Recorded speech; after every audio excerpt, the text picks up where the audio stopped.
We are live with Brad, Kalman, and friend. Welcome to the stream before Halloween. Got a few weeks. Anyways, how you doing, guys? Yeah, I know it's not Halloween yet, and plus, I don't have a mask. I don't have a well. Let me take it off. Wait, no, it's not working out. Anyways, go ahead, Brad. So we have a few new vehicles to talk about, but not any that are Tamaya that I'm aware of. Frank? Yeah, Brad sent me a whole bunch of email about some stuff to talk about, and to tell you the truth, I have not looked at one of them. I was even late for the stream tonight because I was sitting on the couch, relaxing, enjoying TV with my son and my wife. And then Brad sends me a message. So it's my fault. I have not prepared anything.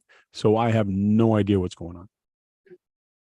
So bear with me. I'll go check a couple of email and I'll come back. Meanwhile, you guys chit chat among yourself and find out what's been new and what's been going on for the whole weekend. So I just watched a video on the 6S Mojave against the 4S, and they took it to the velodrome, which is a well-known place in the hobby for decades. Is that similar to the Thunderdome? Beyond the Thunderdome. Hey, Guru, the Mojave 4S beat it by 0.7 miles an hour with the top batteries in it. So the 4S is faster than the 7 scale Mojave. Power to weight ratio must be in favor of the 4S. But the Mojave, the 7S is much more beastly, 7 scale. It is. Yeah. Kurt and I have one. I don't know if anyone else on the panel has one. But the 4S, I think the 4S Mojave definitely handles better than the 7 scale, though. Excuse me. Yeah, it looked like that. Lighter. Looks like it handled better. It's less prone to flipping. I like 8 scale. I think 8 scale is a nice scale. It's got some heft to it, but they handle really nice. Like my Kyosho 4-wheel drive Infernos is a nice handling car. Well, I think if John was here, he'd think the velodrome would have been the perfect place to do oval racing, because it is an oval and it's big. But it would take a lot more than 6 seconds to go around it, I'll tell you that. How long is it? I want to say 7 seconds. it's got to be a quarter of a mile in roundness. Sure. Yeah, that's a decent size. You imagine running 10 scale oval around that thing? That'd be fantastic. It has high banks too. You get like 2 laps out of the battery. and people would have to get the highest capacity battery they could for a 2S pack or 3. I think he runs 2S, but you know. Do they do over 5,000? Yeah, I think there's over 5,000 on 2S, right, Josh? Hey, Dirk. Yeah, there is. What? There's up to 15,000 On 2S? Those are crazy drag batteries that are about like this big. Those are the 2S? Yeah. I think R1 Works sells them. Like my 2S 3P drag battery, 7,200. Because I don't know if you could fit more than a 7,200 in the 10 scales. So You could probably fit the, who is it? Max Amps. I think they have an 8,000. That's about the same size of like a basher pack. well, that's what they'd have to do with the 2S. They'd have to get as big a capacity that fits in the cars to run that velodrome in an oval race. Dirk says hi. Hi, I know. What's up, there? You know, But if Brad, you're anybody gonna who's seen spend the that. velodrome, it's a great place to do speed tests. I forgot the name of it's called Tech something. Tech The channel was called Tech Spec or something like RC. I guess start looking for places to do speed runs in Rhode Island or around where I am. Forget about it. So have you Nate, have you given up on getting yourself a crawler yet? No. Still just thinking about it, looking at different stuff. I mean, I'm having fun with the one I have, but it's just not gonna hold up in the long run. For looking at price, that Red Cat's probably going to be. Yeah, the new Red Cats, the Yeah. Sense.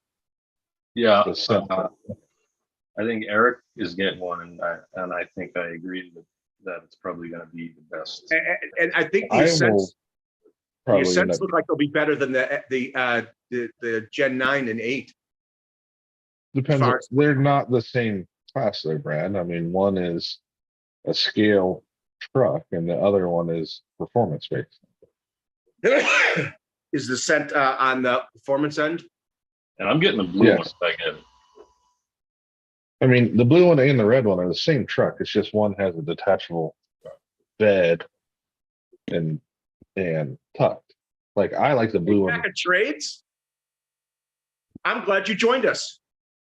I don't remember you ever being here. Hey, Jack, if you want, What's up, Bryce? if you want to get in on the action on the panel, go to the Tank RC. What's gmail.com? Yep, Gmail. The tankrc at gmail.com. Well, Tank got out the very white mic. You did. Is that way low? At the very white mic. Or Yeah, you can send me a Bryce- message on Facebook, one or the other.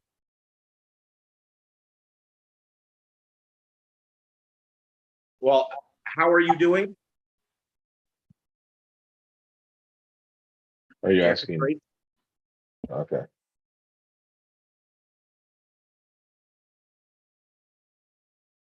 Is that a new body for that? Because you have a skull that's 3D. I 3D printed it and painted it. Ah, I like that. Say that's your Wraith. Yeah. I got this and a Gladiator on a pretty good deal. I still got the stock body panels up there and the hood somewhere. But I was going to Axial Fest 2 years ago and I'm like, that looks like a cool 3D printer file. And it won Best in Show for the Wraith.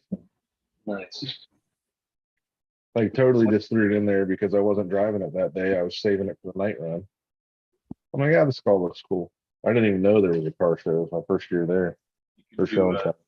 glow in the dark, film it and print it for Halloween. I should have, but what's cool is the light, like at night on night runs, the white picks up across the skull, so it almost glows. Yeah. Like because the light bar's right there. oh, I'm just getting. What tire are you running on that? These are the big swampers. Proline XLs? Yep. Yep.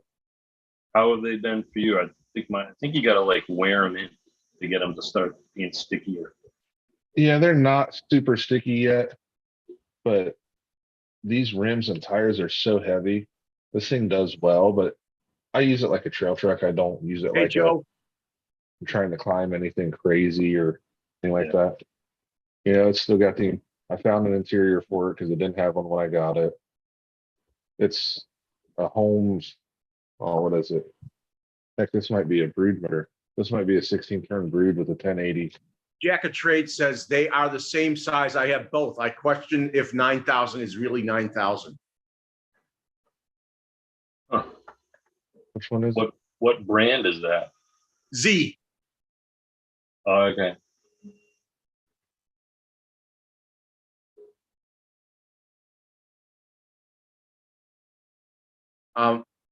So guess who bought a G601?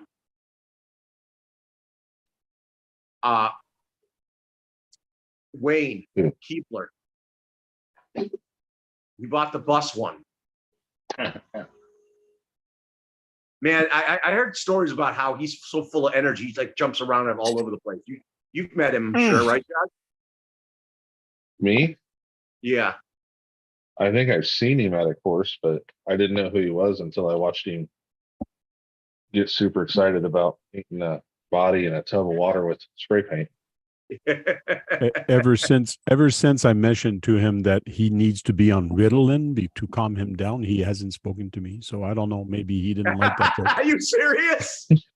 Yeah, like he's everywhere. He's hyper. It's kind of cool, but I told him like And it seems like you need Ritalin or something. and he's an older gentleman too, which is interesting. Well, it's good that he has that much. Well, Energy he has a at his age. passion and he shows it, which is good. Okay, Brad, why don't you tell me a little bit about this thing? New advanced Dumbo RC transmitter. I hear it's between $60 and $80, which I think is a great deal. I think it's the cheapest one with all the functions on it on the market. What do you think, Frank? I don't know. I'm just looking at it now. You told me to look up the Yeah. specs and look up the things. No, on it. $69.75. I was right. Okay. Metal wheel. You can get it with a metal wheel, which is $80 US. 69.75 with a plastic, and 75. There's a lot of different choices on here on Amazon, not Amazon, AliExpress. This is the foam wheel. So plastic wheel, metal wheel, foam wheel, and here's a metal wheel again. What would you prefer, Frank? I would like the foam myself. Yeah, I got the plastic wheel. They're okay, but you know, it's plastic. You'd like the metal one then, Keith. Probably. There's probably a weightiness to the metal one, which probably gives people more security. It's More the feel grip. that they- To me, it's the grip that you're going to get with your fingers. And I myself, I would be more comfortable with a plastic one or foam one. Sorry, Probably foam would grip better than both of them too. but a 10 channel for $80, that's pretty good. So it's really 8. No, it's 10. A USB charging. Looks like. No, it's probably for firmware update. That looks like it's got a lipo. You can put a lipo in it too, huh? I Yeah, it's sent that video to you, Keith, on that too, because I know you have a Dumbo and you probably like Dumbos. Yeah, I that's all Everyone I likes have them. like 4 of them.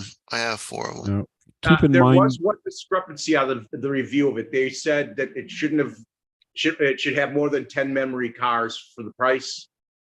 They said it wouldn't have cost anything more to actually have it take in more memory on cars.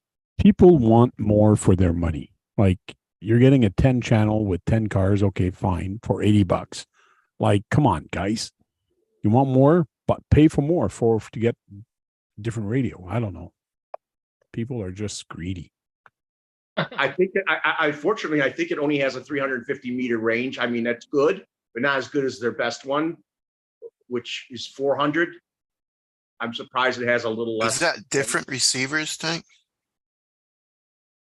Now, I think it's a sister company of Radio Link, so the It is a sister receivers looks company of Radio almost the Link. same. And it comes with there's the receiver that has That's 10 the channels 10 in it. channel.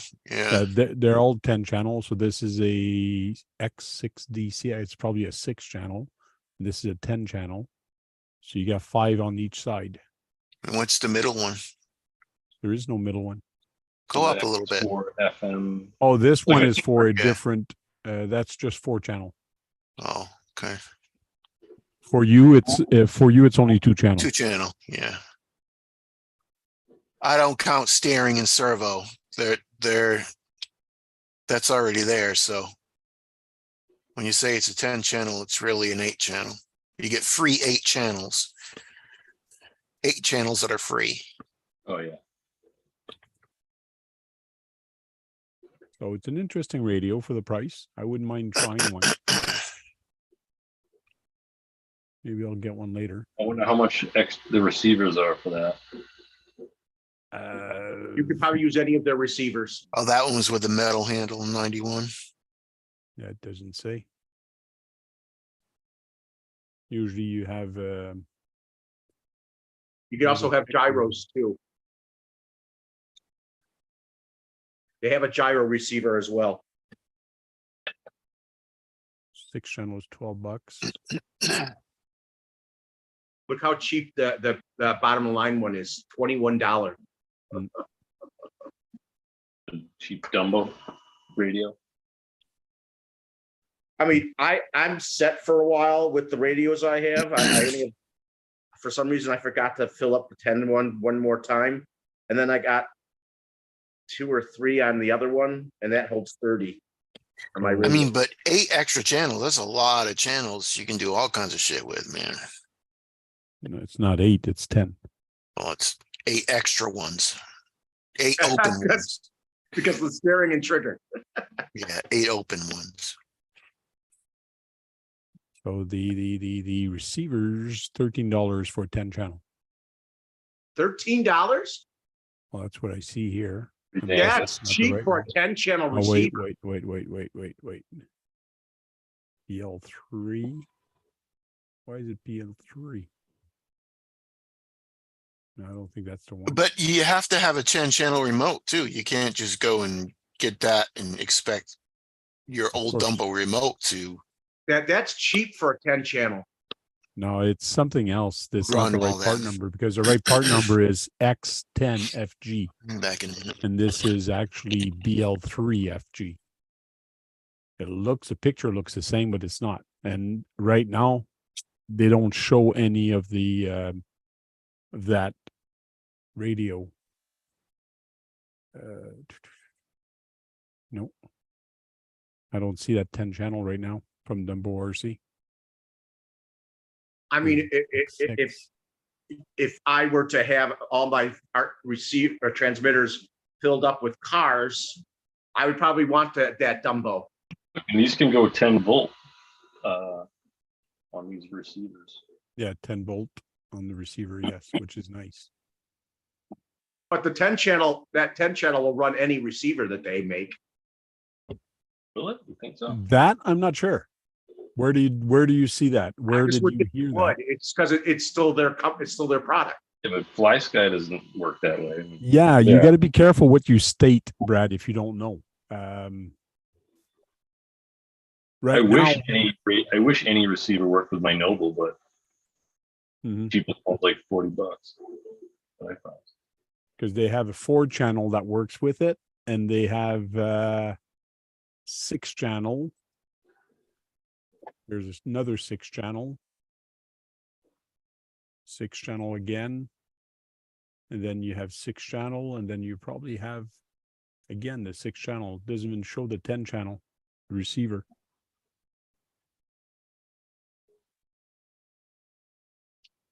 I thought I had the 10-channel earlier, but I don't see it right now.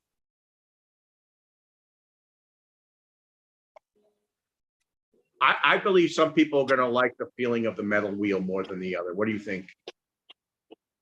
It's a preference, Brad. That's why they're giving up a lot of different options. See if that Like one has. a Cadillac versus a BMW. Yes.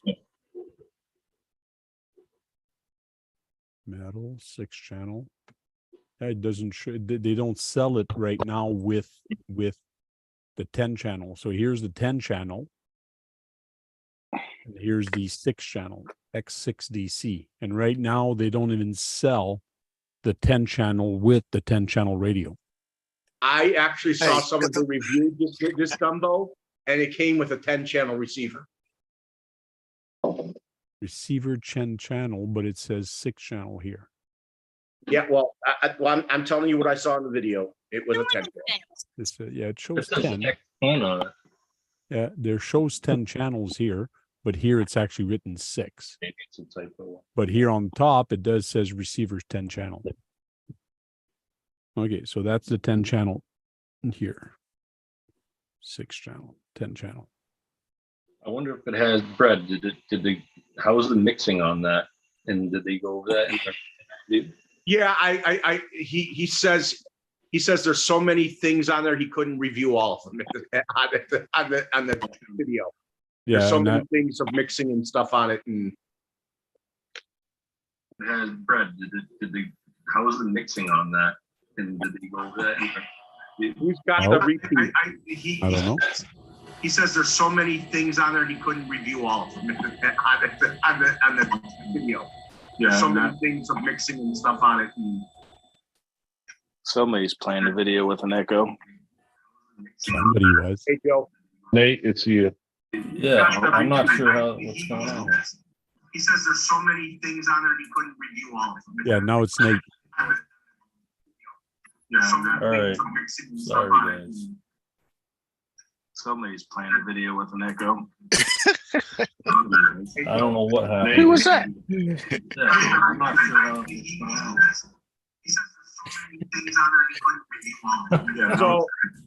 So Frank, you could show the the WPL B35 or 36.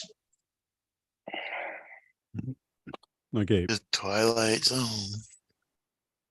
Brad has been looking again at Harley Design Scale News Update. Actually, I saw it before him, but I decided to send it to you anyways. So the one you want to show is this one here? The Yeah, B36. That's the, it's green, Keith. yeah, I see it. So you like it.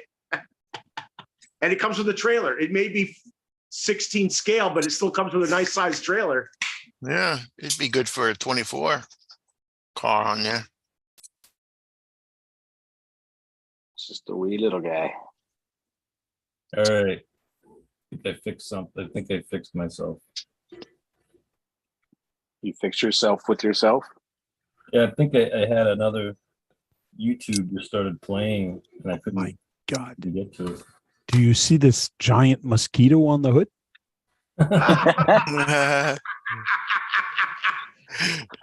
What's it? They're at Land of the Lost. Land of the Lost. Imagine Remember that song? thing landing on the head of a guy that scale. Like you'd be scared. It's a 16 scale, and that's what the mosquito looks like on it. Yeah, that would be freaky. So on 16 scale, you have the arm that actually turns like this way. And instead of us on 10 scale, we go on an angle. Find that interesting, huh, Frank? Yes. How come on 10 scale they don't do that? Or does it really matter being on an Doesn't- angle or Doesn't on a matter. twist like this? It just matters to center point where the pivots are. I think you're right. But maybe they do it for clearance around the leaf spring. That's probably why. Yeah, true. Yeah. And you know, it's nice. WPL, they are hobby grade, and you can put metal parts on them. They have metal parts as options on all their cars. I think even metal gears are an option. That's a cool trailer. It's a nice size trailer for the scale, isn't it? Goose Look at that, 8 wheels. Got batteries for something. Yeah, it's like a tank. It's like a tank trailer. Yeah, it's for the dropping the things Yeah, on the back, right? The back is motorized. Yeah, the thing in It's the to back. drop the things for it to ride up. Look at all that plastic.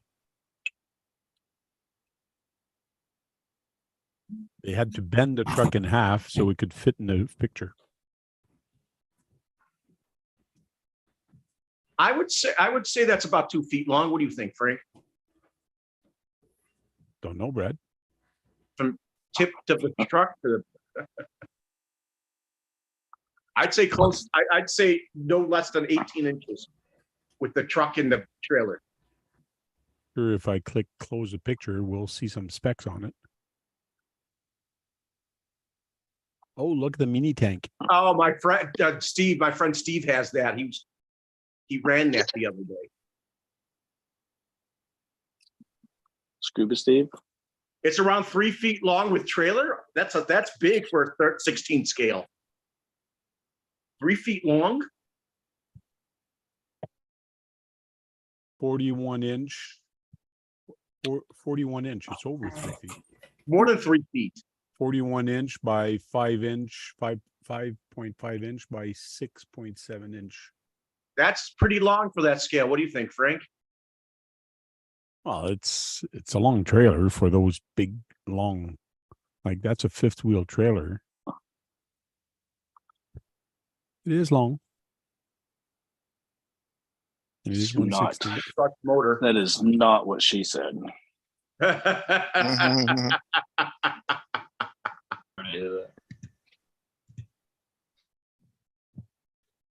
Get spare parts. See, it's hobby grade. They got spare parts. That's what Brad says. Yeah, and I know they have options. Look, see the metal ones? They have metal leaf springs, metal axles. It comes with metal leaf springs right off the bat. But I've seen people buy full metal parts for their cars in the past.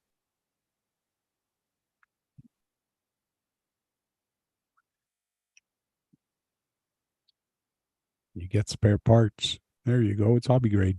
That's what Brad says.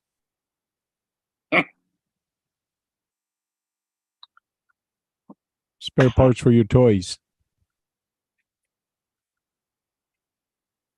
Oh, you want a discount code? Okay,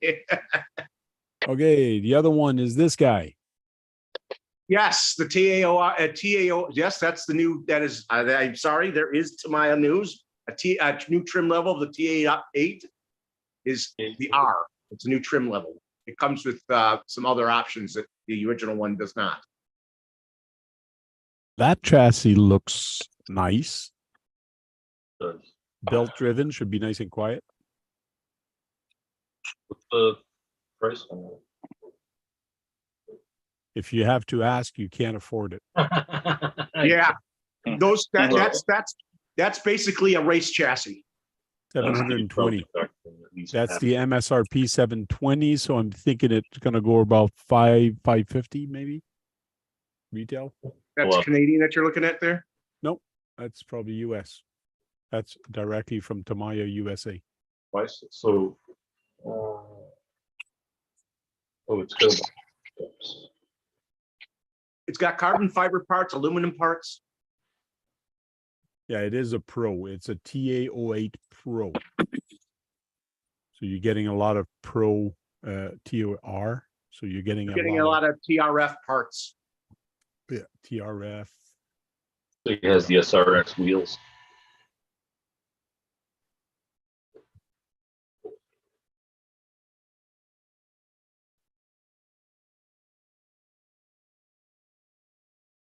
There's a pro chassis for 489. And this one has more options on it compared to that one. I call these trim levels when they use the same chassis and this add a nomenclature to it, and they add more stuff as a trim level. Like you get on one-to-ones, you get different trim levels.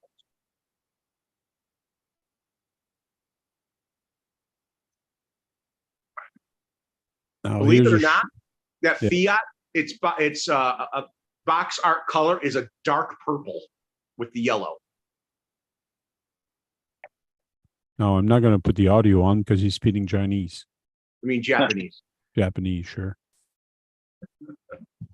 Super Saber. Hi, chai, cho chai, cho chai, Super Saber. Soy sauce.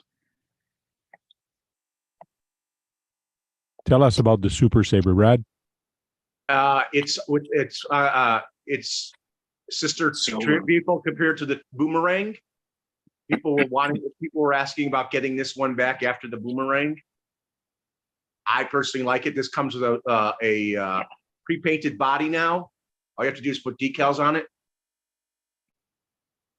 That's what I like. Yeah, well, it comes silver, which is the best color for that car. So Maya plug. it was up for box art even back in the day. I personally like the body. Frank doesn't like them, so I already seen someone. Has one of these already. That he did.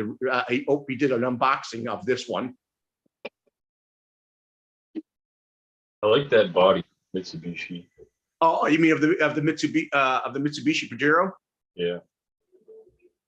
I personally like the way it looks. I'm glad they're not using big tires. It adds a different. I like the other one they did also with that had the sport, decals on the Pajero with the bigger tires. There, you were Yeah. asking for a new monster truck. There you go. There's one. That's, It looks like you paint the lug nuts in that, so you're gonna have to paint the lug nuts if you want box art silver.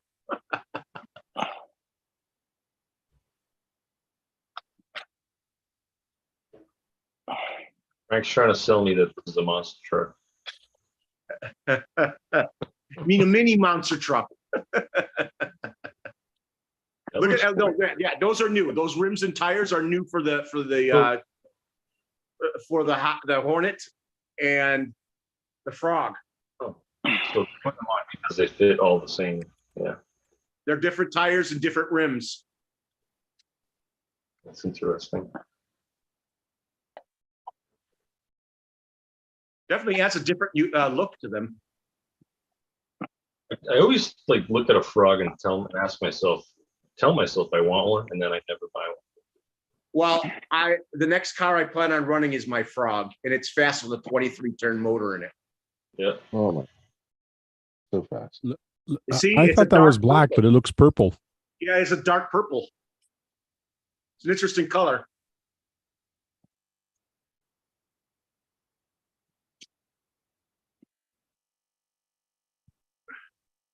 Tell us about the Fiat, Brad. Well, it's a What bigger chassis? car than it's bigger car than the Fiat 8-bar that they had on the MV chassis. Has more horsepower. It What chassis basically- is that on? Oh, that's on the MFO1X. Which is Keith's favorite Tamiya chassis. hmm You can't jump it. and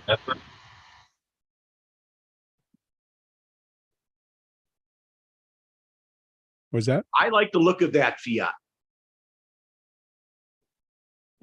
Yeah.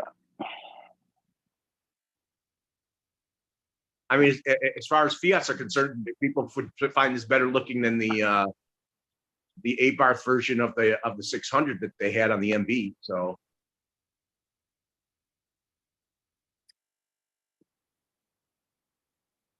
so that one looks like it has the better ESC. And here comes a smash van. All Squash. 57 gears. The what? All 57 gears. it's 13 gears. That's including the pinion. 13 each side, right? Yeah, So that's 26. they're all 13 extra whole gears. That's all they are. So only one side drives? It drives in the center of the thing and it hooks up to the out drives. And what he asked you is it Confusing. 13 on one side or 13? No, they're for all the they're all gears? centrally located in the chassis.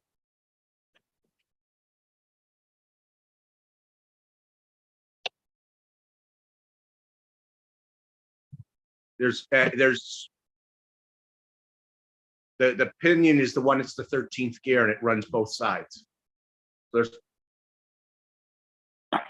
they'll show them it moving they'll show it moving right there. That's what it looks like I just inside. missed it.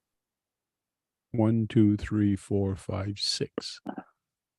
6 on each side plus the pinion.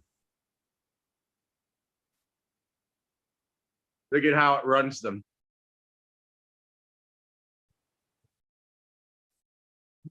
I can't read that. I can't either. This GF02 chassis. Battery GF sits way on top. Yeah. Where's your proof? Looks like they have a cradle here to actually put the connector. It looks like a new shock set too. Yeah, this one's probably got upgrades on it. Yeah, that has upgrades. But those shocks look like they're specifically for that. Yeah, new Tamiya shocks just for this build. Yeah. Those are TFR shocks. I forgot what they call those particular ones. They have different names. They've high capacity CVSs, high caps. There you go, Keith. You can have that on your artillery. Likes the squash vector the screen. You can do a apocalyptic tank. That's cool. I heard Adam had a ton of problems with that scale of tank from them. He had nothing but problems. Is that a 124? I think it's 132nd. We'd have to go back. We have to go to the thing.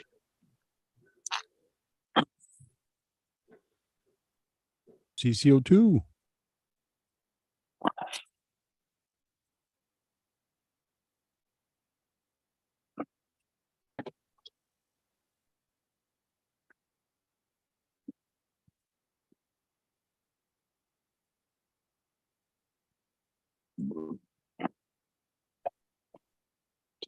Just jumpy videos making me, a little bit.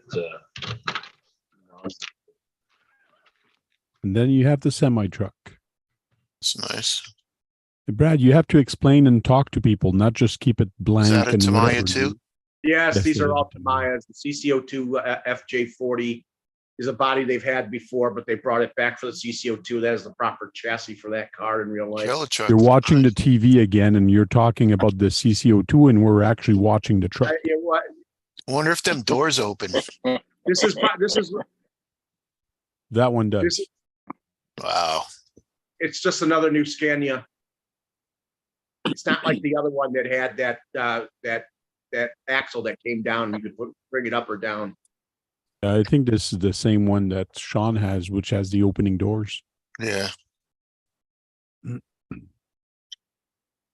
There's the TA08R that we just saw a couple of minutes ago.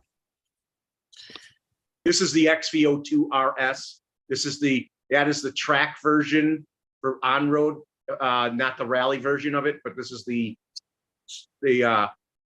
on-road version. Standard diff. That looks interesting. You can What's up, actually Kurt? they actually give you a gear to override the front or overdrive the front or use it on the rear.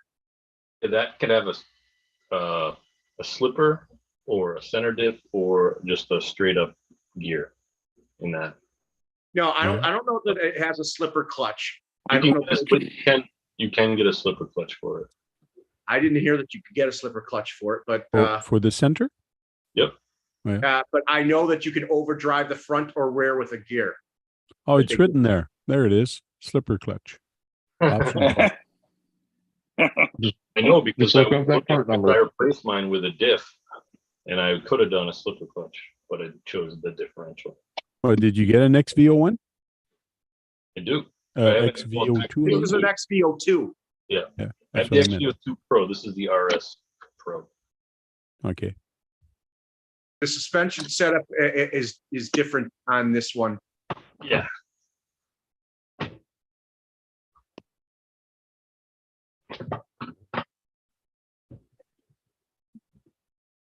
There's the RS Pro.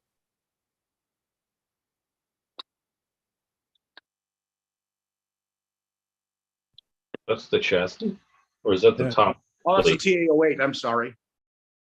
The TO8R, I'm wondering what he was showing here. It looks like a skeleton or maybe reinforcement. I don't know what this is, what they were just showing. Sure, Keith can translate it for us. What? The frame stiffener for the top. Keith Breaking can up, translate Josh. it for us.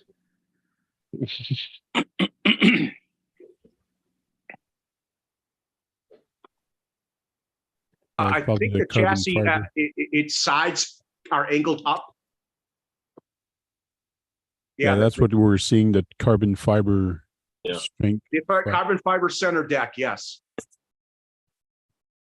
I like it.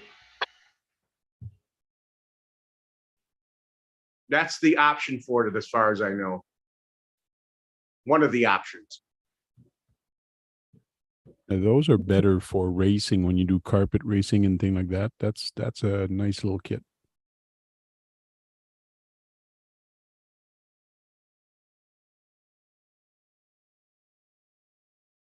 As if we can read that. 420.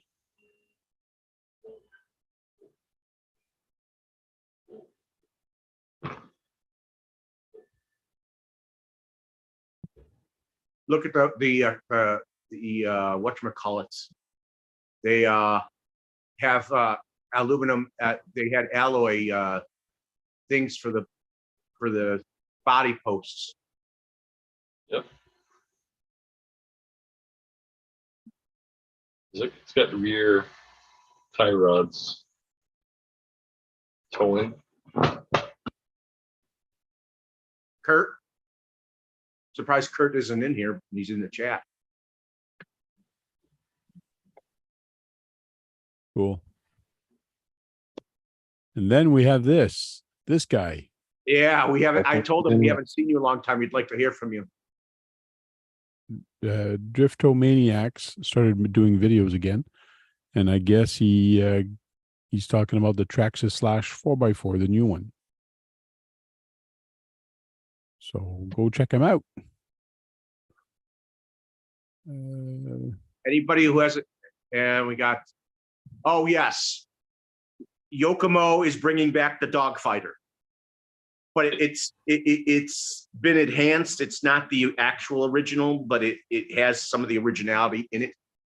870 is the C to note the difference, or is it always an 870C? I don't know, but this vehicle comes from the 80s. It's probably because they have the LiPo shorty LiPo battery holder. Maybe. Well, that might be one thing.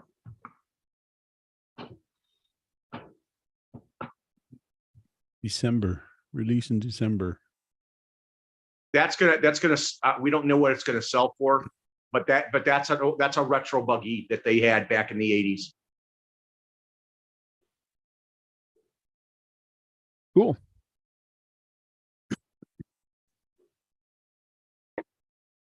Yokomo is also a very popular company in Japan, like Tamiya and Kyoto.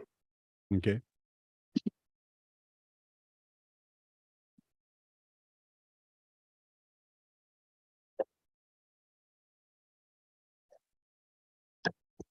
So what are you working on now, Brad?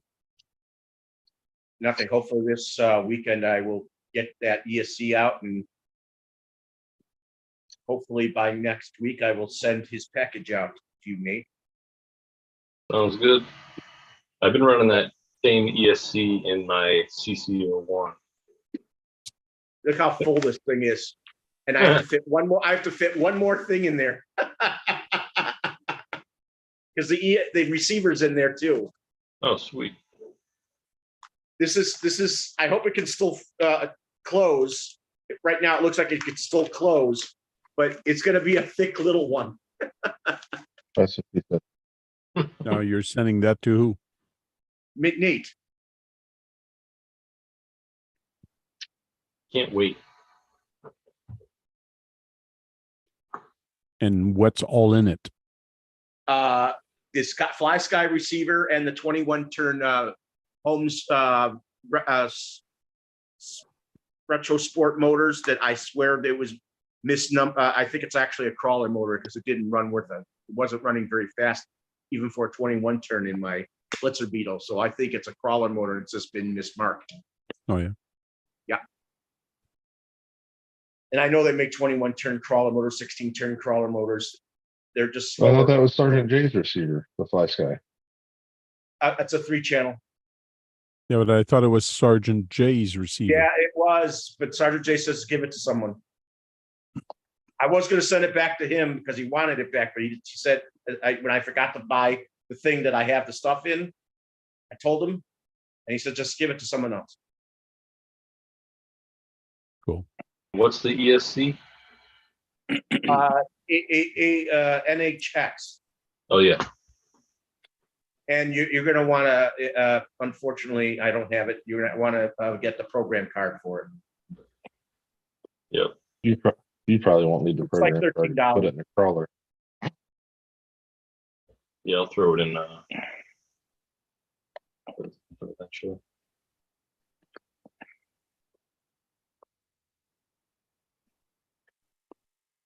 Those look like big tires, Joe.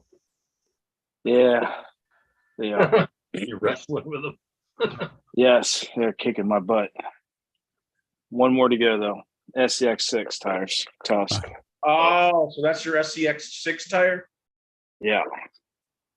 The That thing, that is anti-foams. as big as your face. That is as big as your face. It looks bigger from that perspective. The insert. Oh yeah, those types of phones. But they're sliding on the centers, so I'm taping the centers, and they were so fun to mount the first time that I thought, let's just do it a second time because it's fun. Mm. Because it works out your hands. Gives you better grip. I got enough grip. Your hands are going to feel very weak after playing with those, aren't they?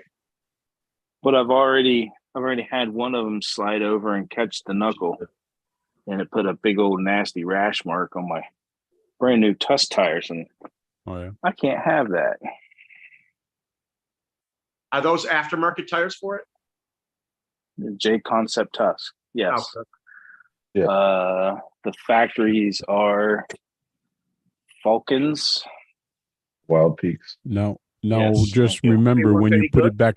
Remember when you put it back together to put those eaten up parts on the inside of the truck so it doesn't show. Oh, it's already. I already got it marked as such. Okay. But I got these rims from the Gauntlet. They're aluminum. Oh yeah, aluminum, outers, centers, and inner ring. $125 from. I gotta find the APC. sticker. Yes, APC. APC. Yep. What's that? Versus just about everybody else, like J Concept is selling. I think it's $60 for just the outer piece, and you use the factory centering and inner. No, these are really nice. I really like them. But even the anti-foams was sliding into factory rims too. So Well, it does. Doesn't it add more weight down low for you too? not Even though really. it's aluminum. No, I mean not. You're fighting ounces at that point on something that weighs 40 pounds. Nothing to really affect it. It's mostly for me. It's just the grip strength of a plastic rim on the bead. The last thing that I want to be is an hour into a trail at like Beat the Creek and pop a bead, and then I have to sit there and try to remount the tire in the middle of God's country. So yeah, I'm good. Plus, they look good. Really good. And they had a nice price. Like you can't $125. That's and that's hell, for the you 4 can't. wheels. What's that? That's for the 4 wheels for the price. Yeah, all 4 outers and the complete set was $125. Hmm. So I can't really argue with that price. I mean, Josh got a hell of a deal on a set. What was it Axial Fest you bought them? Beat the Creek, the trio wheel. Okay, yeah, trails. But the Falcon Wild Peaks are thinner. The bead is thinner than the SCX6 BFG tire. So Trio and who was it? What was the other wheel we looked at, Joe? RC Addict had them. Yeah. Who, whatever wheel it was, the Falcon where it's got the thinner bead, it'll spin because like he was showing those wheels at Axial Fest because I got the ones that Beat the Creek and I had to put the Jeep tires on it, not the Wild Peaks because it came with tires and the wheels for $100 for all 4. The guy's like, I'm not using them anymore. I'll sell them. Okay. So when we talked to RC Addict, I was like, do you have the Falcons spinning on the bead on that? He goes, I don't know. He called his buddy his buddy called him back. Oh man, the tire will spin right around on the rim. So it's weird, just that width of the bead. Now they say the Swampers, and I don't know about the Tusks, but they say the Swampers won't do it. And Joe's about to find out on the Tusks. What type of tape are you Well, using? huh? What type of tape are you using? Gorilla 30-pound tape, 2-sided tape. You said the Tusks didn't move on those beads. Not on these ones, no. I bet it's Nope. just those Falcons that are a little bit thinner. Well, these tusks has got a hell of a bead on them. See if I can Well, get a good present picture of it, but they're pretty stout. it. Yeah, They're Oh, yeah, they're it's as thick perfect. as your lips on your face. Wait, was you comparing these tires to my face and my lips? That's weird. Because they're Oh. huge. I assure you, they smell different. They might not right now. They might all be blended into one. Well, my fingers is a different story, but I ain't licking them. Man, those are big lips. That's what he said.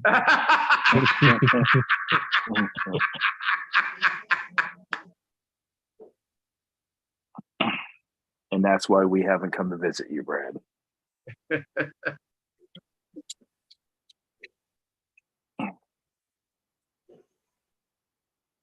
So, Frank, you got anything to bring up that I may have forgotten?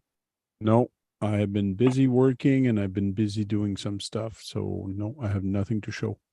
I have not been doing any research or anything. Rocktoberfest is this weekend. Oh yeah. Yep. That's in Maysville. Kentucky, right? Yep, Maysville, Kentucky. It's the same place as Beat the Creek.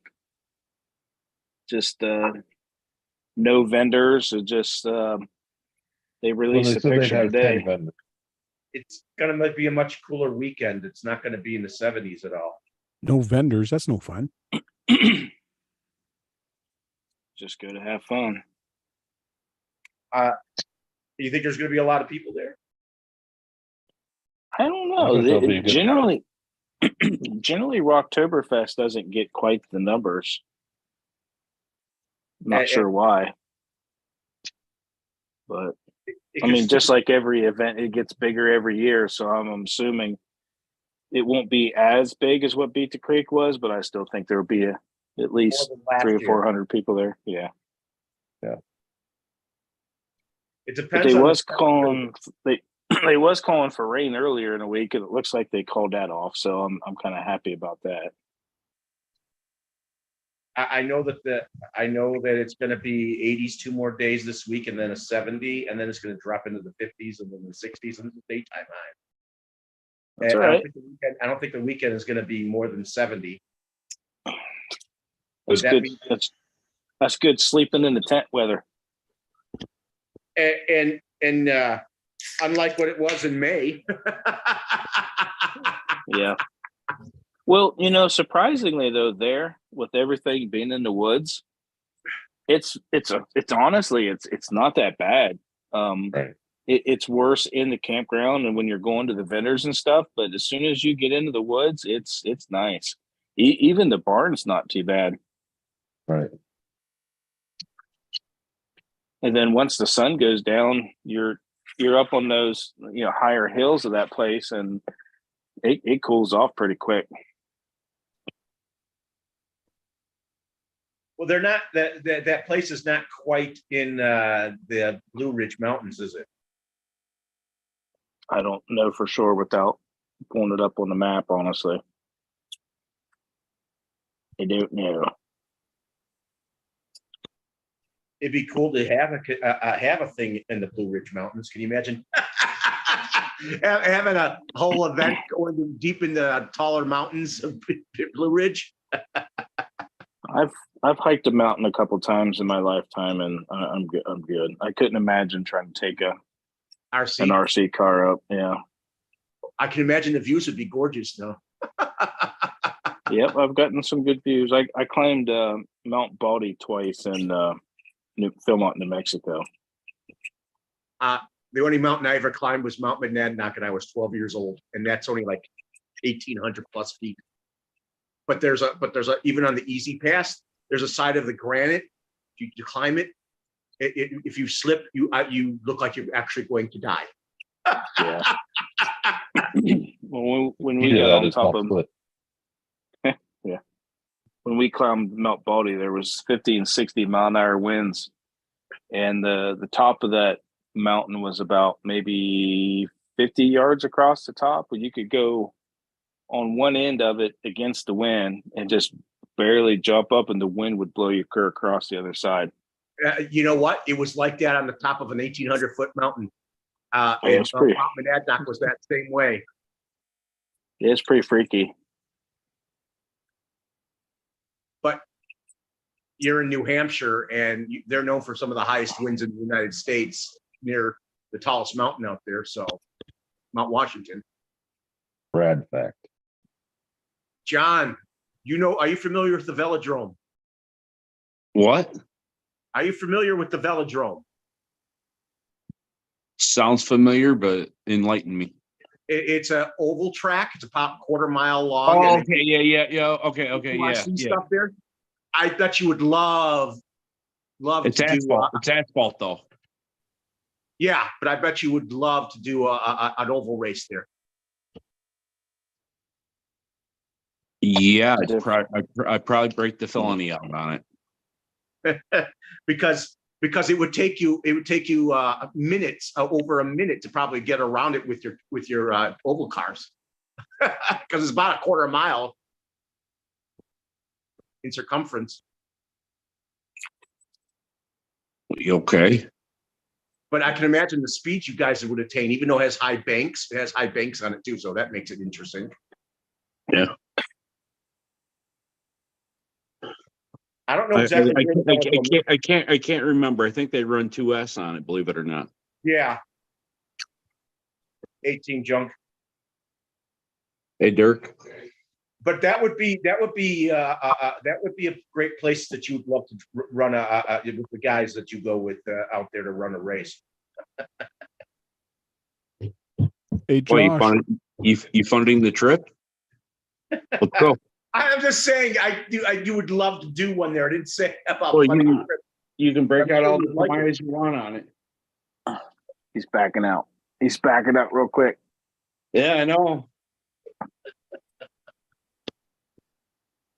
I don't Josh, even know I forgot where the velodrome is anyways.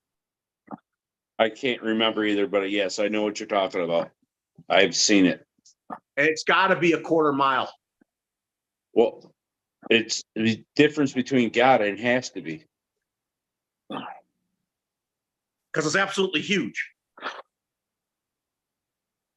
It's amazing they do RC races there in the first place. You would need 7,000 plus milliamps to get around that track several times, I would think. Yeah, I'm quite sure, Brad. Yes. Josh. Yes. Any of you here, or even Josh, know a lot of the rules on Sorka rules for crawling? Yeah. I know. Run. Decent. Run. Oh, I know. It's crazy. The 2023 rules, they changed everything, even the classes, things like that. And Yes. I don't see too much difference in the class 2 and class 3. They're almost the same, except one has not chassis, but it's a tube body, in other words. The biggest thing between 3 and 2 is 3, you can run dig, 4-wheel steer, and the combination thereof. Tire size is greater than 4.75. 3, you don't have to run bumpers. And it's obviously how you do scale points for each class within the rectangle. But And that's on the every biggest- class, you need rails, chassis rails on every classes. So what happens to the Wraith? The Wraith is not in that class anymore because it has no rails. Well, you can still run the Capra. It's just now a tube buggy, but they're both class 3. It has to fit within the rectangle, and they consider the tube of your frame the frame. Even though it says like chassis, when they say chassis, you can run a tube buggy. Who in makes up class. these rules? Who comes up and changes the rules? What, Well, And somebody And, has to, Brad. Somebody has to. but here's the thing. How does the governing body that creates the rules not run a single event? Express. They didn't run nationals. They didn't run anything. They just said, here's the rules. By the way, we're not running nationals. Which I was like, why would you go through and change everything and then not host a single event? Hmm. So what you end up People with, is going to be pissed. is like what me and Joe run a lot is the Outland Dennis run the outlaw comps, where it's like 4 rules. You either can winch or you can't. You got to be class 2S. So you got to have bumpers, no bigger than 475 tires, and No dig. no dig or 4-wheel steer on class 2. And that's the rule. There's no Joe, scale points, no figuring that all up. Joe, the track is in Encino, California. What? I think he's telling me that the velodrome is in Encino, California. Yes. And Junkyard Dog, correct. The bumpers in class 2 for this year literally can be a bent piece of metal that bolts on the outside of the frame because it only has to be wider than the frame rounds. So a lot of people take a piece of aluminum, bend it around the edge, and bolt it to it, and that's a bumper. Some stuff makes sense, and other things it's just like, what the hell? Yeah, and that square thing, if it fits within the square, to me that was confusing as hell. So they,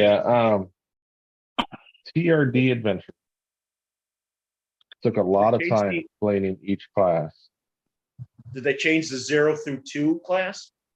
There is no 0 anymore. Yeah. But TRD Adventures takes a bunch of time, and he actually took a body and drew all the lines for the rectangle on it and sets it on his bench, and he breaks it all down. Okay. But considering, let's see, did they run this year's or last year's rules at Colorado? Last year. There's been like, yeah. There's been like maybe 1 or 2 events that have followed those rules at all this year. Like Worlds had some circuit classes, but the most popular classes were the sportsman class. Like Wyatt was just on Facebook for Axial talking about his S610 Pro. It's a 2-channel truck with no scale points, literally, or as Keith would say, 0 channels because it's steering and throttle. That's it. That's all you can have on the truck is 2 channels, no bigger than 4.75, and the body has to be 4.5 inches tall. And it had the front axle has to have a little bit of the body covering the tire. That's like the rules for that class. Okay. And it was like super popular. Because Those before people are- class 1 used to be like it's a car you get off the car lot, Mhm. and you can put a little bit bigger tires on it. Yeah, But I think 0 is what 393 is the biggest you can Yeah. run. Then class 1 is 4.19. Yeah. and 0 was like full detail inside, opening doors and like crazy. Anyways, but class 1 used to be like right off the lot. Class 2, your Real. body could not be smaller than the tires, so your body had to be almost covering the tires. But that's gone now. Like you can actually run a body that's a heck of a lot or inside the tires, which used to be for me class 3. So Other than these tires, because I put the pros on it to play with it, this is class 2 legal. yeah, and to me that's class 3 truck So from yeah. last year's rules. so Absolutely, it is. What This class? is a stock SCX10 Pro with a body I chopped up, and this is the bed that Josh Harley Design Yeah. made. And So- it's servo and axle. So what is the are there rules? What rules would what class can you run more than 4.75? Class 3. Class 3. Those could be bigger than 4.175. Not not 4.1, it's 4.75. And there is a maximum. But I know that No. they have ones that are No? 5'3". 6 inches No, is I- the maximum, I think, in class Is 3. there? Okay. I think 6 inches. So like if you want to run the Proline XLs in class 3, you can. Those are 6 inches. But Well, you most can't of the- run a 4.65 in class because there is a minimum. Mhm. It's goofy. So Well, they changed some things because a lot of people was going from taking their class 2 rig and just Mhm. putting and disabling like dig or whatever, and then well, they would take hooking the stuff four-wheel back. steer and run a straight arm across it, unhook off the servo, Right. run class And then 2 they- with a truck. Yeah. Or Right. swap And rear then- axle. Yep, and then flip it right into class 3, and so then they would win class 2. Then they would win class 3 with basically a slightly more modified C2 truck. So they made it to Which where you you still had can to do. at You least just swap tires along with your rear Right. axle now. Sounds like they have more rules than Infmar. Yeah, like you're saying, Brad, who makes these rules? Somebody has to. Somebody has to define a line, and it's up to you to follow it or not. Now, to me, Sorka used to be somebody you could rely on and a place to actually get some good information and good rules. What they've done this year with 2023, I don't know. I've heard a lot of complaints, and what Gems is saying is they made that and they never did any events this year based on Right. their rule. It's kind of weird. Yeah, there's some people that are like, okay, we'll follow those rules, and other people are like, we don't expect people to tear down their truck. Like, I got to throw a piece of cloth over my shock tower poking through the bed of my hard body Toyota. What is the point of it? What is the difference that you see the shock tower or not?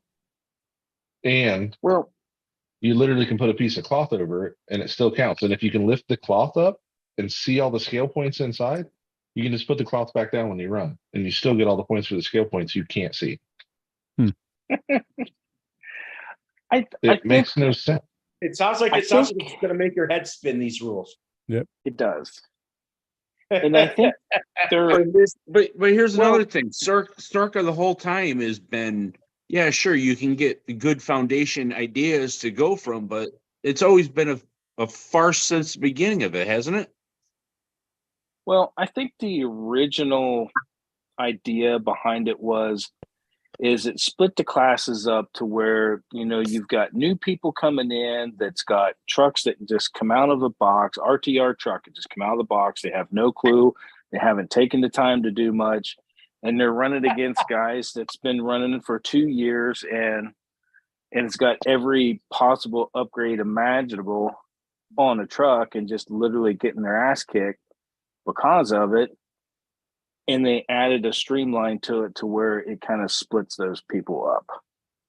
Yeah, So I like- think but I'm saying some of the other said rules, and you got to hit the bumper can't be wider than this, or stuff like that. That's what I'm talking about. That little nitpick right. garbage Yeah, stuff. and Like that's that. Half the people run Circle Light just because they use the basic foundations for the rules, but the hell with the rest of it. And Team Junk says it sounds like Capitol Hill BS. Yeah, It basically. is. It is. Well, like And I said, I think. understand. Sorry, go ahead. Greg. Nope. Go ahead. I understand that, like Joe was saying, the need for rules. Like, if you take this Gen 8, which is basically stock Gen 8, in this truck, if I put my 4.75s on it, they're the same class. Yeah, I They're know. the same class. I know.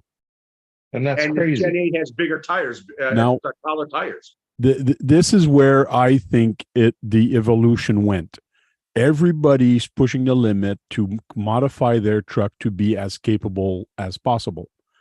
And a lot of people notice that without fenders or with bodies that are cut up and much shorter, the truck is more capable. So people started cutting up bodies, doing the tapered nose in front, tapered back, and then the truck kind Slamming of performed, Yeah, slamming them. People notice, okay, now it's starting to work a heck of a lot better. It's starting to be a very good comp crawler. And then they went to event, and then people said, no, you've done so much modification on this, you're now in class 3. But now they had to compete against a Wraith and about all those other people with much bigger tires. And they said, well, this is no fair. This is like, I spent thousands of dollars on this rig and I can't run it now because I did these little tiny mods. So I think a lot of people really complained, and Sorka just like said, okay, let's do the rules to, and even the ready to runs now that people are making or bringing out, Team Associated, all those inner fenders and all that. They're ready to run truck that they sold and are not even in class 2 from last year. So it became a class 3 rig for me, anyways, from the old rule. But now with the new rules, it makes it wider for the class 2, I believe. But So with the new rules, they also took Element, who made the Ecto basically to fit class 2. It's Yes. the narrowest body. It's got an inch and a half drop on the bed. It's got a cage. Yep. You throw an interior in it, and it's a class 2 truck. They said, You know you know what? The width of the body has to fit in the tires. It sounds like some of those mods were free mods. Cutting up the body's a So- free mod. So the Ecto all of a sudden became illegal because the inside lip of the body was inside of the tire. oh yeah. Yeah, so we went down to Country Junction, who has put on a lot of good comps and all that stuff, but they were being very literal with the rules. And they're like, yep, you can't run that truck in class 2. And I brought it for Jericho to run before we had swapped over my new chassis. I went outside, took a piece of duct tape, 2 pieces of duct tape, taped it to the body, stuck them out the side, and I said, there you go. Now it's legal. A free mod. There's a free mod for you, right? And it fit the rule. And there was no performance advantage or disadvantage to that body where that was at. I understand if you're worried about the tires, but that wasn't it. It was the width of the cab. And it's like, just because it missed the tire by like that much, I literally took a piece of duct tape, stuck it to the body, and stuck it out the sides. And now it's legal because it had a flare. And I was like, we're being way too little roll with these.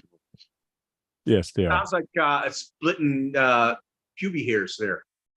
Yeah.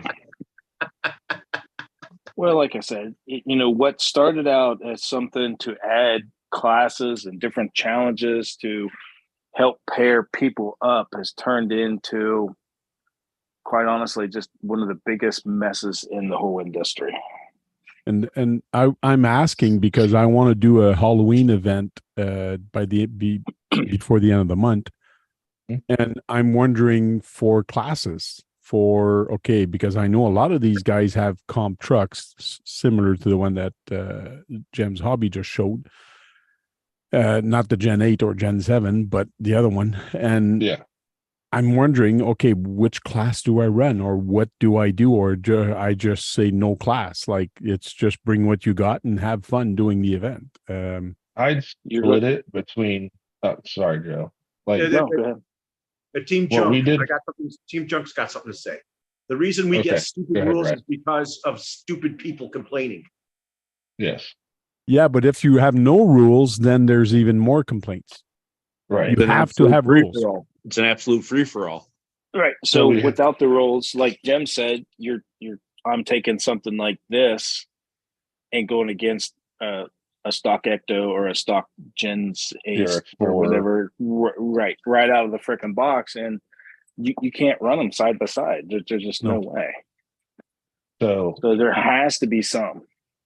I would run a stock class, which is no brass. No, you can run aftermarket wheels and tires, but brushed motor, no brass. It's stock. It's a TRX4 out of the box. Maybe somebody put wheels and tires on it, and I'd run a stock class.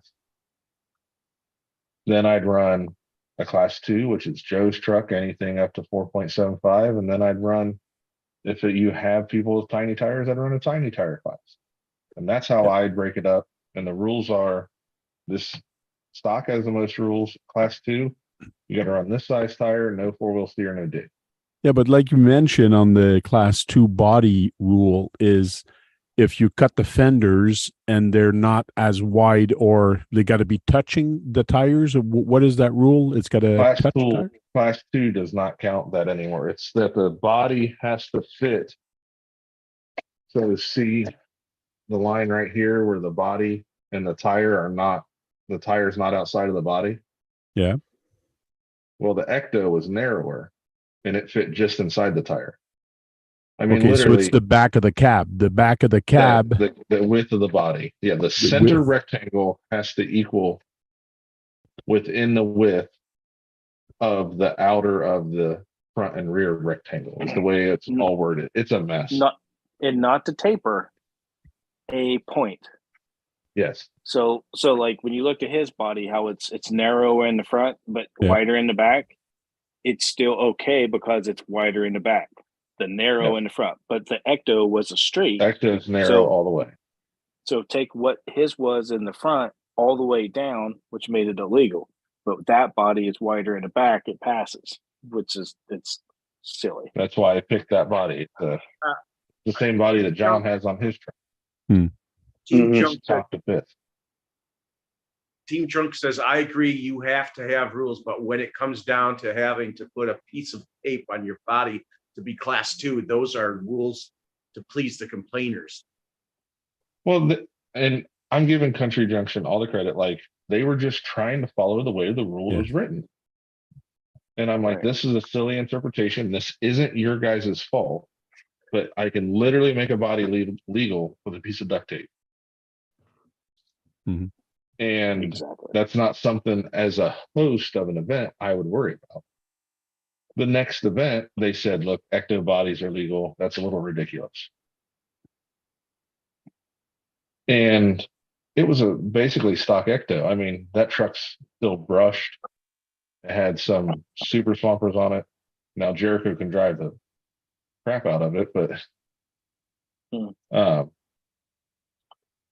I would run like a stockish class, and then class 2, man, just run what you run. Most of your people that I've seen in your videos, Tank, are going to fall in that stockish class. If and you decide if you want to run brats or not.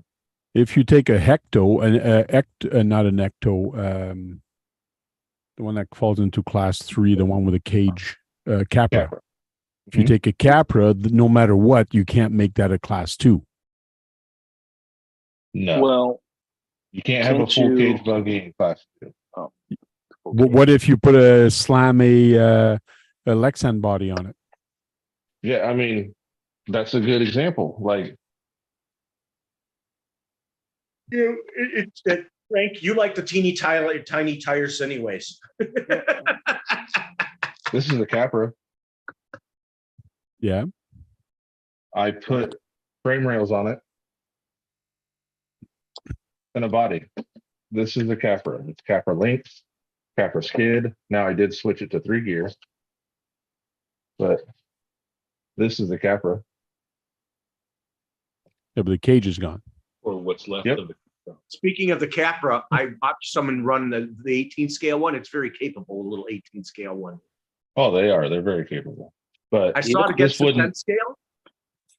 This wouldn't qualify because it's got dig and 4-wheel steer.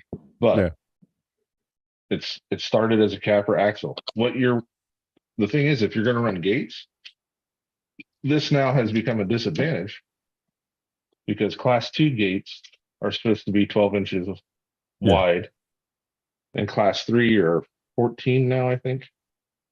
This thing is almost 10 and a half inches wide. So it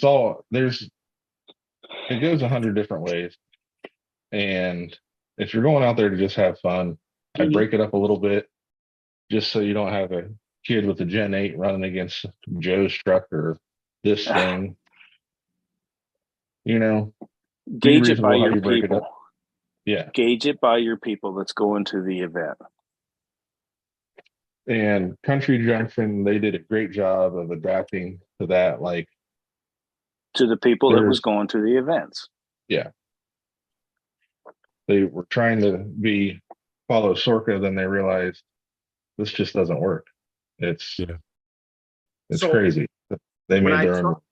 when I saw the 18 scale Capra next to a 10 scale, it seems like it's more like 12 scale. Yeah, everybody said it's like a 12 scale truck. It's bigger. It's bigger than an 18 scale, but it's still capable little thing. People now are stealing the axles off of that 18 scale Capra and putting them under their Class 1 trucks to fit through gates easier. Mhm. Oh, And it fits perfectly under them, doesn't it? Mhm. I think that design was purposely done that way. Hey, Radioactive, just so people could do that. So Queenie. Yeah, I mean, look, there it is. How wide are those axles, John? Six and a half? Scale? Yeah, that's 18. Ron, you coming down to October? No. He got in trouble for playing hooky last time he hung out with us. He made that decision. That was on his own. We were going to help him pack up. Man. I forgot when you got that, John, the 18 scale. Got it on the release. I got it 2 days ago. Are you serious? I thought you had it No. for a while. Wow, you dirtied it up looking like it's been with you for a while. No shelf queen at his house. No, not in mine either. So been you around. run those on the same like trail as a 1/10 or I was yeah. running it out. I was It'll running do it a out 1/10 1/10, and we got a smallish 120 or a little. It's a biggish 124 scale, but they've been driving a lot of the 118 Traxxas crawlers on it. But I had this out there, and this thing makes them look small. yeah. That is definitely way off scale. On than this, 18 the scale on this is definitely not 118. It's 12. probably 116, if not maybe closer to 14. Mhm. Actually, it almost looked like it was 12 scale when I saw it behind a 10th. So they shouldn't even said it's 118 scale. They need to reclassify that.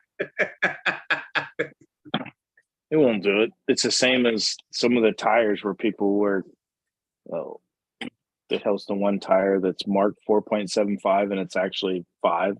And those The ruptures are 3.5 4.9. tall Yeah. tires. Those are like I was gonna 3.5 say the tall ruptures tires. are big like that, aren't they? Yeah, Yeah. they got banned by Sorka. So did that other one that had that strange tread pattern that came out. Those tread pattern. What was the name of those? The pins? It had a really unusual tread pattern on them. Are you talking about the megalithics? Yeah, the megalithics. Are those going to be They're banned? not outlawed. Oh. They look like Not they get a yet. damn lot of traction. There's a lot of stuff there. Yeah, they haven't Seems been like- outlawed yet. Why wouldn't they be outlawed? I don't think they will. The reason they outlawed the ruptures wasn't their tread pattern. It was simply they were bigger than it stated on the tire.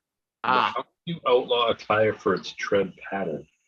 Yeah, that's what Brad was saying is the tread pattern. It's not that. It was that it was taller than it was advertised. It was significantly taller than advertised. Yeah. Well, but didn't they outlaw the pin tires for Class 2 for that? Yeah, you can't run pin seekers either. There's a couple of them you can't run, like, but most of them were taller than they advertised.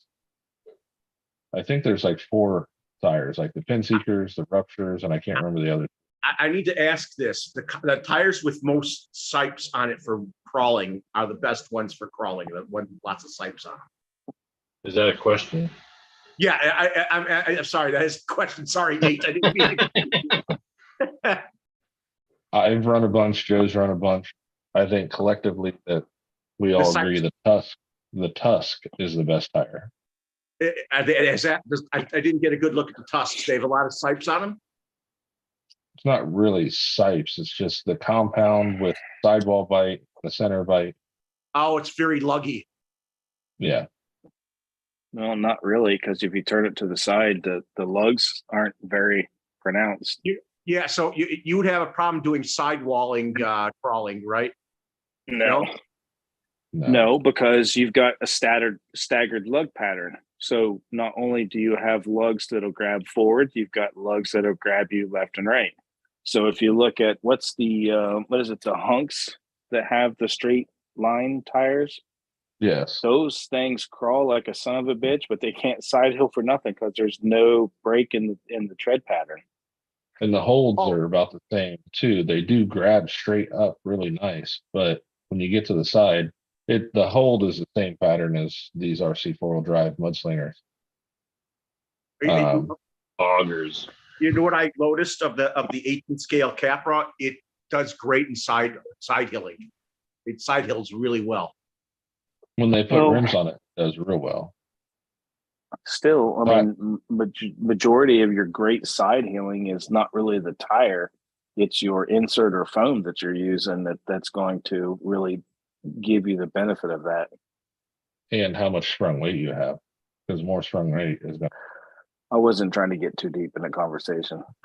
Well, that you was have for to Nathan. with Nate. As He's an an engineer. I know it's bugging. You know, you have to with Nate. He's an engineer. He got to have the details. This year at some events, what have you been paying for events? For entrance? Let's see. $3 or $15. Well, Beat the Creek was 40. Oh, well. If you're talking like a full blown event, like for a weekend, or are you talking like competition? Well, it's a comp for a day. It's a comp for a day. They started around 10, but they've been doing about $20 because you got like a $10 track fee and then $10 to the prize, or a $5 track fee, $15 to the prize. Yeah. So That's $20. What I usually did. That's not including food. No, Brad, you're on your own for food. Yeah, and that And could be drinks. expensive on itself. So Yeah. Some places like you can throw some extra money in, like if they want to order pizza or something like that. Yeah. But that's yeah, generally everybody a throws side. $5. Yeah, I've Get a done bunch that of- with the pizza thing. Right at the beginning when they register, I say, I will be ordering pizza. Do you want a slice or not? And it's like $5 or a a lot of slice or people- whatever. or a lot of the a lot of people who come to it can all get together and have put in money to bring a whole bunch of pizzas for everybody to eat. They all pitched in. They all have their money in it. Yeah, but when you pitch in, you always get some cheap bastard that's only going to pitch in $2, but eat for $20 worth. Then Yeah. you find That's why out you who gotta the get. bastards are and say no. That's why you gotta give them pizza tickets. You know who Yes. paid. Yeah. And an arm stamp. But yeah, I mean, if you run, and one thing that speeds up time that Joe, which it wasn't Joe, but Joe introduced it to me before I went up there, the Rockfather, you team people up to judge each other. Yes, and that's what I'm going to do. What I run is called Beat the Clock. So you got to do the event as fast as you can. But you have like team one is 2 people, but that's what I'm debating, either on letting people make their own team or do it as random like I've always done. So I got little ping pong balls that are numbered, put them in a bag, and people pick a number and they're matched with that number that they run. Yep. Do it So- random, that way nobody can say they teamed up with their buddy. Well, not only that, it gives an opportunity for somebody to meet somebody new. Yes, and that's what I liked about it, and that's what I like about events. Now, I've made leeways on some people. Let's say a father comes with his daughter, and the daughter's young, Yeah. then I let them run Yes. together. But Or they're if, generally if a guy comes and he wants to run with his wife, and I know that his wife is not that good or new in the hobby, so I just let them run together. But usually, yeah. I was debating on letting people make their own team, but I think that's just going to stack Mhm. all the pros together. Got to have a chink in the armor. Yeah. I know the last event, one guy, he's very good, and he got stuck with a lady that took her 2 hours to do the course. my. And He was it took pissed. other people about 45 minutes. He must have been pissed. Like, oh, he was a gentleman about it, but like it too bad for him, but He sorry. probably certainly taught us some stuff on the way. It taught him to be patient. He had Still- to taught us. But still, on that point, I've never been to one where it's been a total time team attack of the group. It's always been, it's still individual on who win. Like if you're like in that case of the one good guy that's really good got paired up against a girl that's unfamiliar and their first Yeah. time, he wasn't punished by her learning curve. He still had the same potential to win just like everybody else did, just because he got a bad draw with somebody. Hmm. So I've never been to one that does like a team attack time total. It's always just Well- been, you're grouped up with 3 people. You can win it just as much as the other 2 teammates that you're running with can, because it's individually timed. So you have teams of 3 sometimes. You could, Teams if you three. have a lot of people, Yep. you can do teams of Yeah, 3. like if you have 1,000 people, you maybe want three people on a team. What Four. I usually do 3 or is 4. I get team 1 to go ahead, but team 2 actually refs them. They're the marshal for that team, and they follow him through the gates and all that, and they mark the errors of team 1. So team 2 marks the errors, and once they're done, then team 2 drives, and team 1 marshals the team 2. Hey, out back, Like Well, that, we're you don't just- need marshals. Well, Jack's we're here. just doing the 3. So basically, you've got a One group wins. of 3. You got 1 running and 2 judging. But see when what we Jack did do did. the team one show, it was random pairings, and the other teams Right. judged because we did one where the trucks were tied together. I'm sorry if that Right. upsets you, Jack. Yeah, the buddy comp with that was a completely different thing, and that's something you can try too. That was an absolute blast. Just a But piece of 14-inch string, I think, 12 or 14-inch string between the 2 trucks, and you had to clear gates with it. And two little binders to connect truck. But unfortunately, it did force people to have a front and rear bumper. Yes. But that was interesting. Random draw 2 people, then sticking first person draw was lead, second person was the tail, and then you connected them, and then you each had to clear the gate connected. Mm-hmm. That was a blast. So Yeah. I'm just curious. Do when you have the teams, are they only supposed to use tow ropes, not winches? It depends on the comp, honestly, like which Whatever set of the rules host- yeah. that you're at. Yeah. Like the one place we go to, Jim's RCs, their gates can get pretty treacherous, and you have to winch to get through it. But you get deducted points for it every time you use your winches. I think 3 points or 5 points.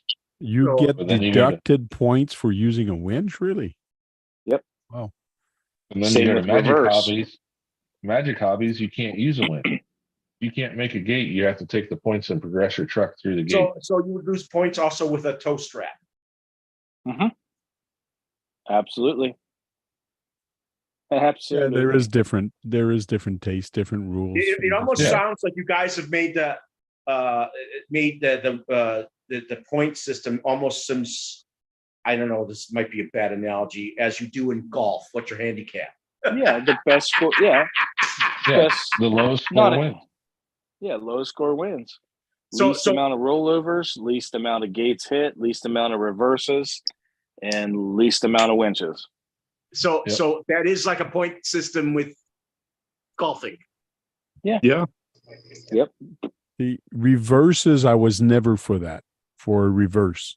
To me, if you're doing a reverse, you're losing time anyways. That means you're losing time, therefore you're losing points.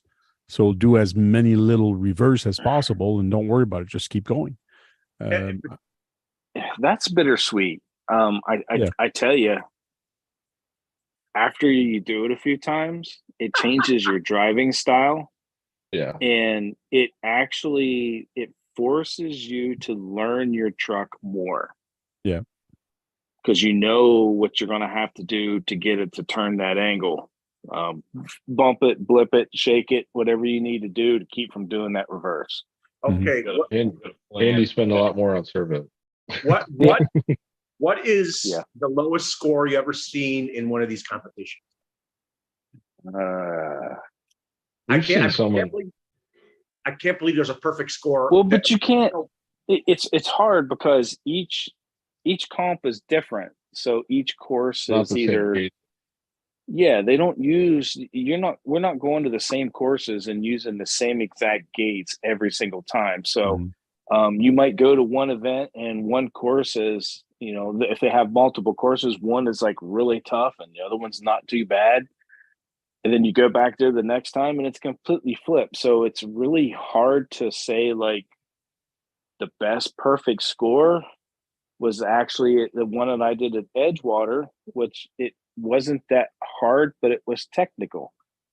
So there was some low scores, but it added a different challenge to it because it forced you to be a lot better and to really think about the trail, because to win it, you had to beat I think the best score was like a 20. I'm just saying, I don't think anybody can do a perfect run at all. Anyways, there's always going to be points deducted for even from the best. Well, absolutely. Nobody, I mean, somebody may have a perfect score on maybe one little section, but as the whole competition, no, there's never been a perfect. Like I said, you could, like these guys say, with the course changing conditions, just the weather in general, you might have a 22 one weekend and go back and be 107 the next. Right. Right. And still place in the top 10. Yeah. Like Dennis's comp, the low score was what, like 53? Something like that. I'd have to look. It was for like sure. 53 or 63, then 70, then 90. Then me and Joe were, what are you, 107 and I was 109, Yeah. Joe? Yep. We were top 10, but the first time I ran that course, I had like a 200 and something. Now So- it's different gates, but When you do teams, do you add all the mishaps together with each individual, and that's the score of the whole? Because Yes. it's the score of the whole group. yeah, So that's how we someone did does it. 100, you do 50, and the other one does 200. You add those together, and that's what your score is for the whole team. No, it's basically you're running as a team. So if I can get through the gate, but the guy that's behind me, my buddy that's tied to me, he hits the gate, we both as the team acquire that point. Oh, I thought it was for individual points, and then you add it all up at the end. Not No. not at the buddy comp. We're connected together. What you're thinking about, Brad, is when he said there's 3 people. That's everybody running individually, but you have 2 judges, so you can't have. Right. You know what I mean? Also, you with knock a 3 gate people, over, it's different. someone will move it. The 3 people is 2 judges and 1 person competing. It's not a team. Like you're teamed up in groups of 3, but it's not a collective score. Oh, because I thought maybe you do it in a collective situation. No, 99% of the comps that we go to is all individual. Yes. That's why if you show up early and you happen to be in the class that runs last, you kind of sit there all day long and watch everybody else or do whatever. Yep. There could be some long days. That's why I like having 2 trails. You do 2 trails, and trail A and B, and then you send half the Beautiful people on split. that trail, half the people on that trail. Once you're done that trail, go on the other trail. Instead of doing one long one, you have 2 trails. Yep. Okay, Or the one. So how many of you going to Rocktober? I think there's 2 in this group. Yeah. Dirk says these rules sound like they taking the fun out of it. A bit. No, it's not. It's well, you have to understand. It's a competition. It's not. It's not like going to Beat the Creek or Rocktober or the Gauntlet, where, well, I shouldn't say the Gauntlet because it can go No. both ways. And rock, like Beat the Creek and Rocktoberfest is basically just trails. Now they may have a small comp on the inside that's completely different, but majority of that event is just going to run your trail trucks on the trail. Each trail is anywhere from a half hour to 3 hours long, depending on you and the trail. Now, Versus a lot of the things that we're doing with like my Outlaw Pro, it's a competition. So we're there to run gates, courses, and the atmosphere of challenging ourselves with others and to come out to be on top.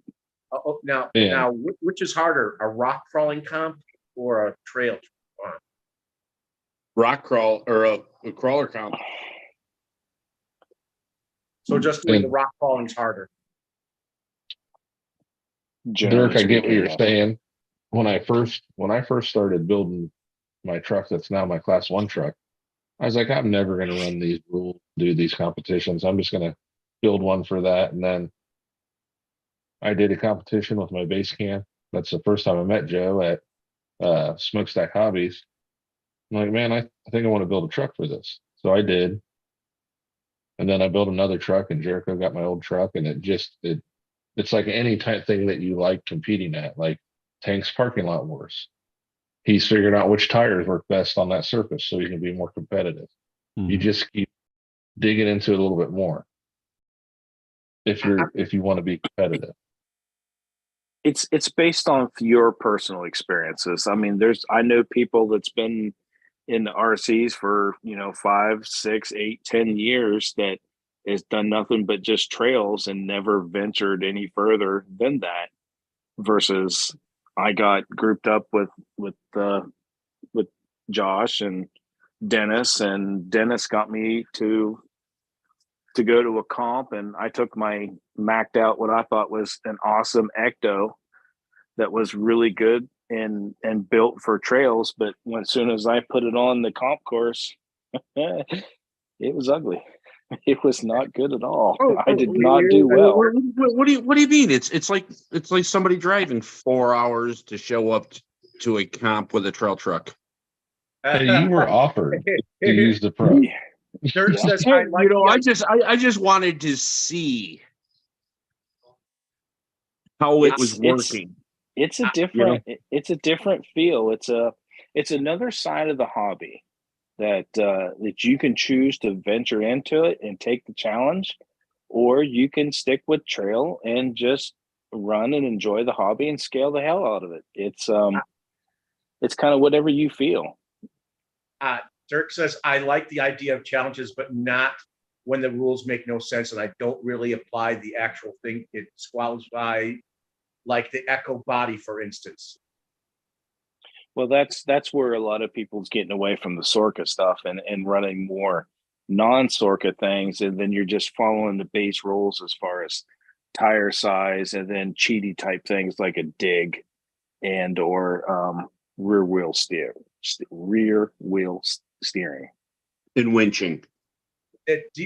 Jason says if you don't have a winching's 50-50. Get one. Yeah. No, I'm just saying that's the difference. Yeah. Right. Well, for points, go ahead. Sorry. You think what? I think winching adds another degree of technicality to comping, because some courses they are very, very challenging, and it's an art to use a winch. It's more than just flipping it out there and using the servo to pull the truck up, because if you're not careful with what you're doing, a winch can make you hit a gate, or the winch itself can hit a gate, and that's a gate. Oh yeah, or slip even. Or even break and the truck falls. From a person me that's done a lot of events and a lot of different type of trails, my challenge was to build a course that was challenging for your truck. And let me tell you, since SEX10 came out, there's been a lot of revision and a lot of modifications on the truck that makes the truck a heck of a lot more capable. And I had to make it challenging for those new truck that comes out. That meant that the guys coming with an SEX10 base, like stock, were having a heck of a lot of problems. That's when you threw a winch on that truck, then it was able to follow the other guys. But now the problem is the other guys also that had very good trucks started putting winches on there to make it easier for them to go through and faster. So where does it stop? How, for me, like a guy that creates an event and a trail, where does it stop that I have to make it harder for you guys to actually go through, like make a hill that steep? No, the points.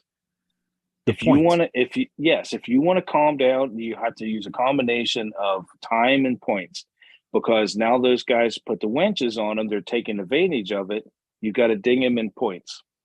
Yeah, but that means the guy that came with another truck or lower end truck is losing his point or his advantage that he had because he puts a winch. That's where you're going to have the different classes.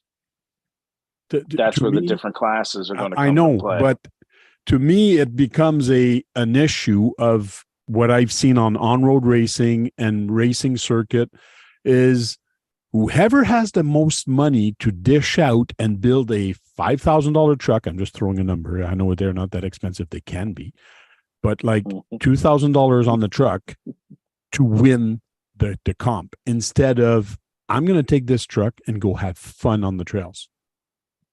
Yeah. Well, but I've also seen people take a $5,000 truck and have no clue how to drive it and do absolutely crap. Yes, there is the driver issue on it that makes a big difference. Yes. Then you run into people like Nathan, that's a mechanical engineer and can spend a quarter of the money and make half his parts. And there's a lot of people there's a lot of mechanics and engineers that do this stuff. Like Nate. How do you accommodate for that? Well, it's just like me. I take a CC01 or a CC02 and I go on my trails, and the guys have comp trucks on my old trails, and they're having trouble, and I go right behind them with my CC01 or CC02 and actually do what they just had a hard time doing. And they're there.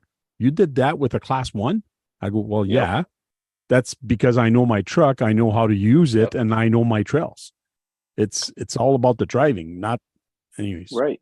Perfect example was Tony CC's mini comp that he did Friday night at the Gauntlet.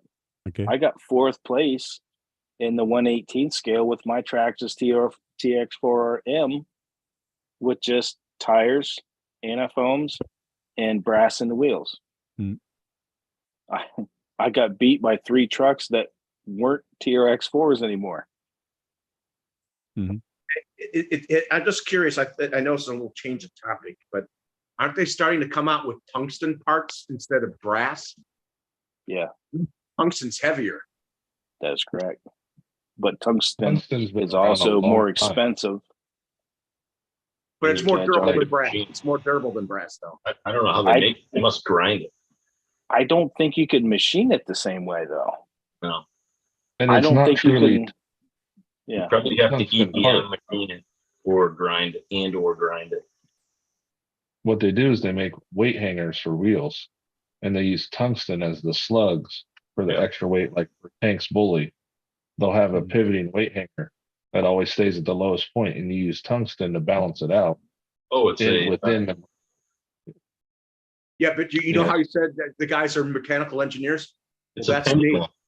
Well, but there's mechanical engineers, and then there's just shit you can't do. And right now, casting or cutting a tungsten, let's just say a outer portal cover, is just not in the books at this point. I mean, 10 years from now, it may be a different story. It's going to be real expensive, because if you use electronic discharge machining, it's going to take a long time. Machine time. But that's now. I mean, we don't know what 15 years from now is going to bring. And I mean, it might be a different technology. Hell, somebody might create something that's more feasible and pliable to use than tungsten or brass. So They'll 3D print the tungsten. That's what they'll do in about yeah, 15 to 20 exactly. years. Yeah, and Exactly. they're already doing metal 3D printing. So one day the 3D printing metal machines are going to be much cheaper, and it'll be almost like buying a 3D plastic one.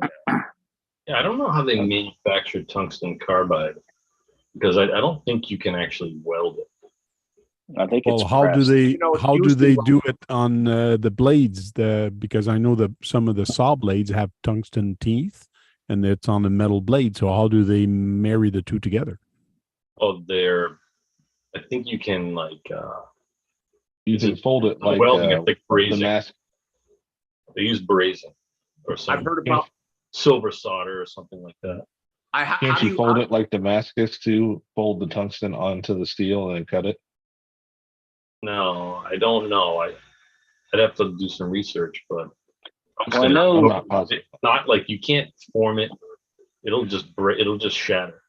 So how do you Well- how do you get a titanium to hook into titanium on top of silver razors? They put titanium. Oh, that's Layers. titanium nitride coating. That's Yeah. processing. Ah. It's like an electrolysis. I'm not sure the process how it's done. Like it could be like Fancy. It's fancy chrome plating, Brad. Yeah. So my great grandpa used to sharpen saw blades, like the big, huge, giant ones from sawmills. Yeah. Those carbon or tungsten carbon bits, they're like a machine part, and then they heat the actual saw blade. It's made from steel, and then they heat it, and then it expands, and then they knock the bits out, and then they heat it, and it expands, and they put the new bits in, and as it cools, it shrinks and grabs it. Oh, okay. So it's like a hook and lock, and then using the temperament of steel to expand with heat. That's tricky. Geez, That's a lot of teeth to do that with, huh? Yep. Well, Yeah, let's talk about more I didn't know heat that. and metal. Let's talk about more heat and metal on the after hour show. Right now it's 11:30, and I think we got to start saying bye, right, Brad? Yes, So who's going first? Nate. Bye, everybody. It's been fun. We didn't talk too much to Mia, but maybe after hours we will. Josh. It's always fun. It was a little bit off it to me. The tank did rein it back in, saying his CCO1 will beat the SCX10. He just knew how Pro. to use it better than Pro. the guy with the CX10. Gotta do the long shot conversion, Frank. Right. It all depends on the driver. Like you give a comp car to that lady that took 2 hours. I'll come in behind with a WL toy and actually go faster than her. You know what they Right. say in racing? It's 90% the driver, 10% the car. So that's what I've heard. Not all the time. Next. Keith. Yeah, thanks for the invitation. And yeah, keep your RCs muddies, your hamsters smiling, and catch you on the flip side. Hey, Joe. They almost forgot you were there. Joe. Oh, thanks for having me on. Had some good topics tonight. I think it's kind of nice hitting some of the conversations on the comp side a little bit more than to me is or anything else. So it's kind of a nice change up. So thanks for Okay. having me. You're welcome. John. Thanks for having me. I'll see you guys on the next one. Thanks everybody on the panel, and thanks everybody in the chat room. We'll hopefully see all of you on Thursday. And Frank, I'll I go guess now. you don't get to say bye. And now Frank. Thanks a lot, Brad, for hosting these, and we'll talk to you guys later. And Thursday, I think I'll bring the topic in as comp or circle rules. Are they good or bad? So Thursday night, we'll talk more about this and debate it more on the comp side, rules, what you'd like to see, what you'd like to see in the comps. So think about it. Until then, go charge up some batteries and go out there and break something, because if you're not breaking anything, you're you're not having any fun, right, Brad? You know what I have to say about that? Break it. Buy it, break it,